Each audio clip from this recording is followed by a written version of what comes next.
Hey guys, how you doing? This is Manga etc. and I'm here today to bring you the review for Tail Manga chapter 496. Now, instead of having what should have been an amazing fight between God Serena and Gildarts, we had this chapter. Now, I've got three problems with this chapter that I had to write down or type down, whatever way you want to say it, just so I didn't forget, and I'm going to go through them. Now, the first two are not in no particular order, but the last one is the problem that I have the most with this chapter. So, number one, Romeo. In this chapter, we see Romeo and he's all talking to Wendy about how he was hyped to join the spell, but now he's on the battlefront, he's scared, and during the chapter, he comes over his fear once he sees Godart's one shot God Serena, but nobody cares. Hero, nobody cares. Romeo is at the bottom of the pecking order when it comes to the Fairy Tale Guild. Nobody cares about what Romeo is thinking. Nobody cares whatsoever. Maybe if it was someone like Max, or the guy that uses telepathy, or Jet, or Drill, maybe. Or would care more. But Romeo? You're gonna waste panels on Romeo. No, no, no. Nobody cares about that. Number two, random Fairy Tale member. I bet you even Natsu Gray, even Makarov is probably looking at this girl and thinking, who are you again? And the vibe that she's putting off is like she just joined the guild yesterday. This could have easily been someone that we know again, Max, Drill, Jet, anybody that we know, but we get a new random Fairy Tale member. Just in case you ain't read the chapter yet, there's this bit with the chapter where Rue and Lady Sabretooth, as I call her, I can't remember her name, it begins with an M, join the battlefield, and someone mentions to them, okay, so how did you know we was here? Then the girl says, yeah, she showed us the way. Some unknown member of Fairy Tale. I'm like, who the heck are you? Don't understand why that was done at all, but yeah, that was there as well. So that's one, that's two. And the most important thing that annoyed me about this chapter, they downplayed Neon Heart's magic just so they can justify the one-shot Gildots gave to God Serena and possible victories that our heroes will get later on.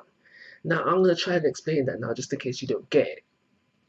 When Neon Heart was first introduced, his magic was that he can bring back, using your memories, he can create clones. So therefore, the memory clones that he was creating was as strong as you remembered it. So I also said, yes, this was a good magic because if you overhyped the person, if you overhype the person in your memory, then they could potentially be stronger than they actually was. But yeah, that is Neon Heart's magic. So based on what we've been told already about his magic, God Serena and the other two 12th dragon that he brought back to life should be as strong as the person whose memory he's took. So I'm thinking that that's either one of the 12th dragon or Zarif himself. So therefore, he should have been as strong as the point he died. That's not the case for this chapter.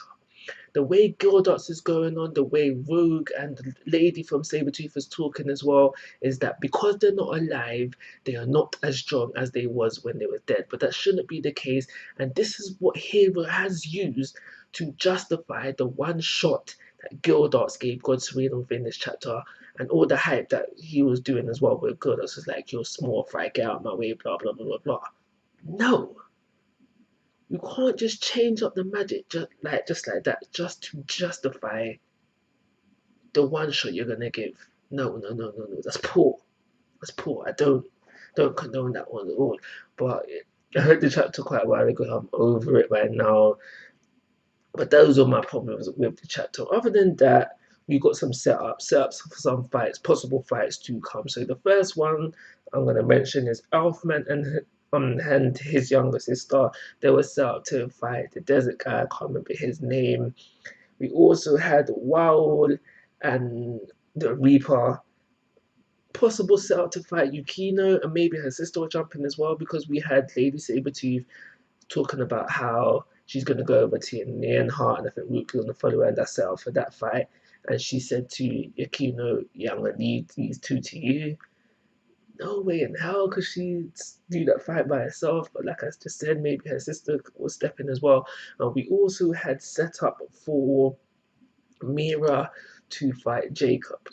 That scene was actually quite funny. Like, you're vulgar, we shouldn't tease them. But yeah, but yeah, we had that. Other than that, at the very end of the chapter, we see the guy with the glasses, Zarif's right hand man, as far as I'm concerned, because he's always by his side. Can't remember his name. He's just looking over the battlefield. He seems very angry, and I think he's gonna do something drastic. Maybe jump in there and just like bad up somebody, or maybe I don't know, just something from afar. But he seems vexed, and he seems like he wants to shut down Fairy Tail as soon as possible, because things are getting out of hand as far as he's concerned. But that's everything from the chapter. Like I said, I was annoyed with those three things, and for those reasons, especially the third one, the one that I'm most annoyed with.